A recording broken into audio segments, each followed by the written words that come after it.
Good morning, welcome to CATEX-TV. My name is Frank Fortunato. This is a live broadcast from Princeton, New Jersey. Today is Tuesday, October 12, 2010. It's 11:30 a.m. Eastern Daylight Time in the U.S. It's 4:30 p.m. in London. In Mexico City, it's 10:30 a.m. If you need to reach us during the broadcast, you can phone in toll-free at 1-866-67-CATEX. Overseas, our AOL instant mail address is CATEX-TV. This is just a bit of a programming note. On November 1st, 2nd, 3rd, and 4th, Monday, Tuesday, Wednesday, and Thursday, CATEX will be sponsoring demos in London of the Bordereau Program Management System. If you're interested in seeing a demo, please contact us. We'd be happy to show it to you, or you can come to our open house, which is going to be in our London office right across from Lloyd's. The Chilean miners are going to be rescued sometime beginning tonight. Expectations are very high. The length of time it takes for the capsule to come up to the surface of the Earth is approximately 20 minutes. Probably by this time tomorrow, a good half of them will be out. And those pictures are going to be unbelievable as those fellows come up to the surface of the Earth for the first time in, 90-some days or something like that. It's really quite remarkable. Well, now to our main news. Everest made some big news yesterday. Joe Taranto, the chairman and CEO, who had been scheduled to retire at the end of this year, announced that in fact he's going to stay on through the end of 2012. Why is this? This is because his successor, who was going to take over, Ralph Jones, who's the current company's president and chief operating officer, has resigned effective October 7th. This is a bit of a surprise, to say the least. The board immediately asked Taranto to reconsider his decision to retire.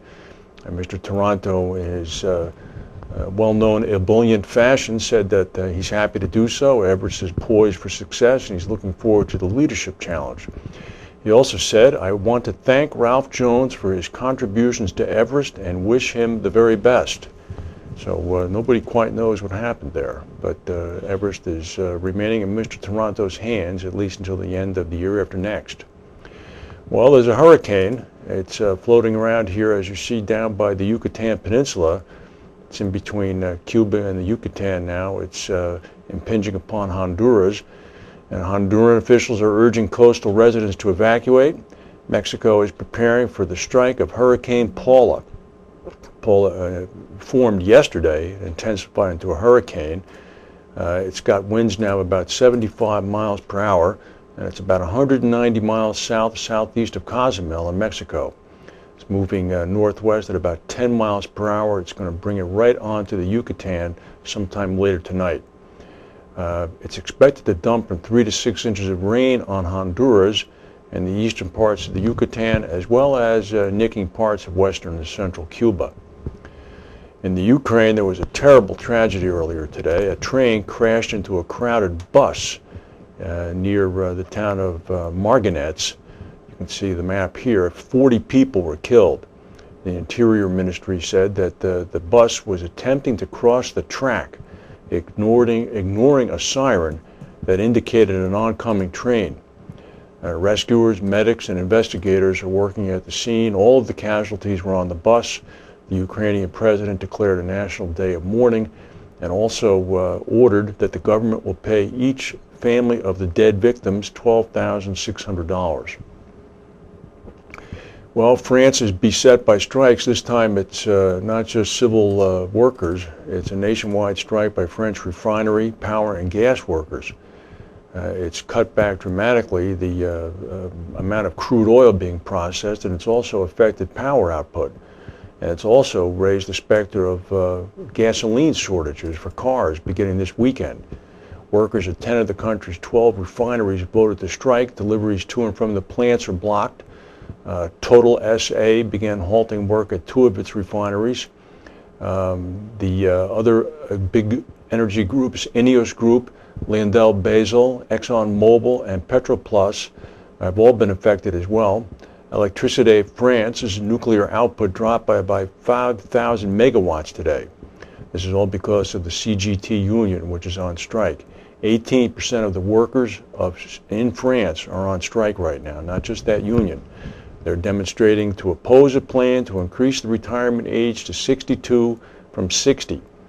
A strike at the Marseille oil terminals of Fos and Lavera have now entered its 16th day.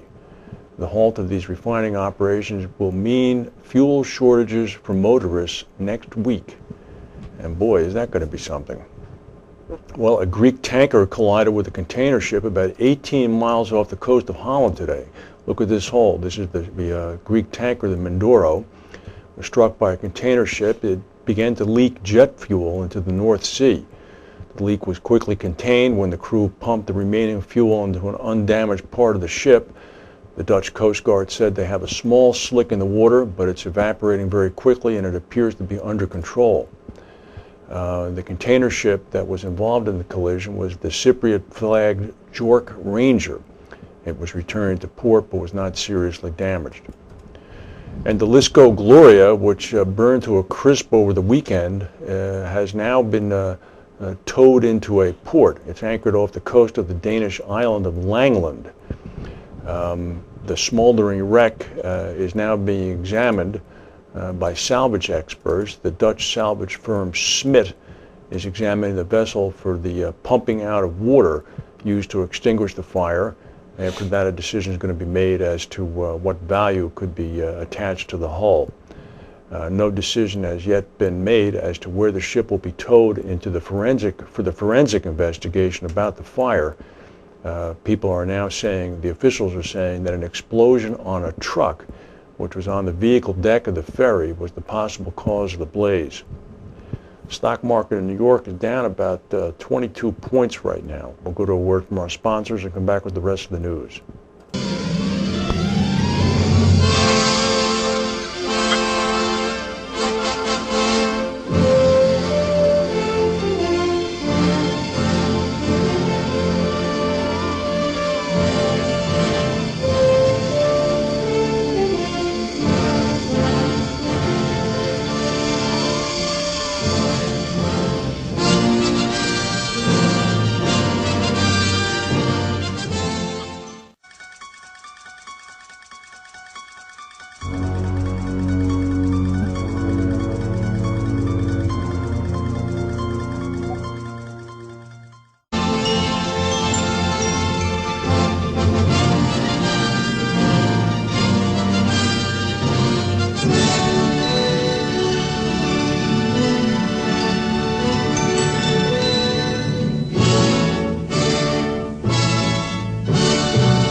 Design for peace.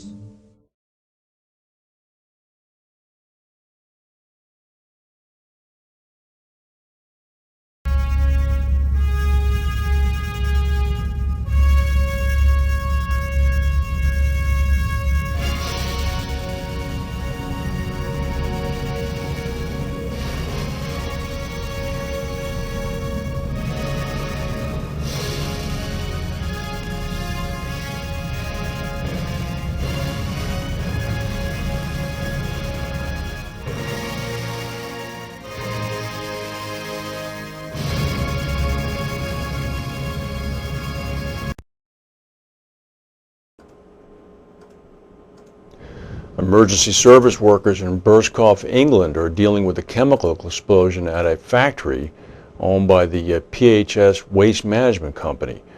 3 people have suffered serious burns in the explosion at the plant in West Lancashire. The PHS Waste Management plant on Tollgate Road in Burskov caught fire at about 10 a.m. British time. It's not clear what kind of chemicals are involved, but gas tests on the smoke have fortunately found that it is of low toxicity. Police have cordoned off the estate and have advised people to leave the area. Smoke was seen from the explosion as far away as about 10 kilometers or 6 miles. Well, there's big news in the U.S. today. Google, the search engine company, and oh so much more, has agreed to invest in a transmission network project that will harvest electricity from wind farms off the mid-Atlantic coast of the United States and power 2 million homes across Virginia, New York, and New Jersey. Google is going to buy a 37.5% stake in an entity called the Atlantic Wind Connection Project. project is going to cost about $5 billion total. Google's initial investment will be about $200 million. Google's involvement and the network will help spur the wind energy industry in the U.S., which obviously has lagged far behind others in installing turbines. Bloomberg's New Energy Finance Group in London estimates that wind investment in the U.S. could reach $202 billion. The entity also said the North American wind industry hasn't had any players involved with the motivation and financial heft to really move the market forward. Google certainly could play that role. The transmission network will span 350 miles and will be able to connect to 6,000 megawatts of power from wind turbines, according to the statement. Very interesting move by Google. Zurich Insurance Company is going to acquire a 99.98% stake of the Middle Eastern carrier Compagnie Lebanese d'Assurance. It's based in Beirut, Lebanon. The privately owned Lebanese insurer has branch operations in the United Arab Emirates, Oman, and Kuwait. It offers general insurance products to retail and commercial customers, and it provides individual and life insurance policies in Lebanon. It began life in 1951, and last year had gross written premiums of about $49 million U.S. with net income after tax of a little over $5 million. Zurich said that this will enable the company to position itself to offer its entire range of products to customers in the foreign markets of Lebanon, the UAE, Oman, and Kuwait. Well, there's an interesting story. Obesity, a big problem obviously, and apparently it's also expensive. As being one of myself who struggles with weight, I know that it's expensive because you have to buy food, but it's also expensive for the healthcare system, as we've also known, but it's also expensive for employers. The American economy, according to the Journal of Occupation and Environmental Medicine, suffers a $73 billion hit each year as a result of an obese workforce.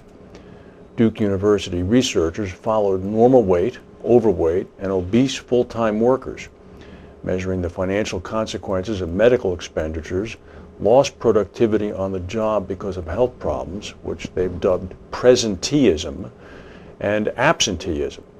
Across the board, obese workers had the most expensive health care, the most interruption to their productivity when on the job, and the most days absent. The fatter the worker, the more expensive he or she was to the company. The study found that while those with a body mass index of over 35 account for 37% of the obese population, they were responsible for 61% of the total cost of obesity to employers. Presenteeism, the new word, is a lack of productivity while at work. Accounted for 68% of the cost for obese men and 56% for obese women. How in goodness name do they measure that statistic? The study does caution that lest this presenteeism enforce the stereotype that heavy people are lazy, it should be noted that lost productivity among normal weight people is also high and also exceeded medical costs. The author of the study, Dr. Eric Finkelstein, said our study provides evidence of yet another cost of obesity. Employers should consider both the medical and productivity costs of obesity when thinking about investments in weight management or other wellness programs. You might wonder who calls for all these studies. For example, the study last week on the sexual habits of Americans was funded by Dwight & Church. Dwight & Church is the largest maker of condoms in the world. This study on obesity in the United States was funded by none other than Allergan Incorporated. Allergan is the manufacturer of the lap band, a device used during weight loss surgery to reduce people's girth. Well, if you have enough money, you can commission your own study and direct it to have any result you want. And then you can release it to the public, and people like us will announce it as news. Hopefully, you'll be able to see through these things. If we have any breaking news, we'll come back and tell you. If not, thank you for watching, and we'll see you tomorrow.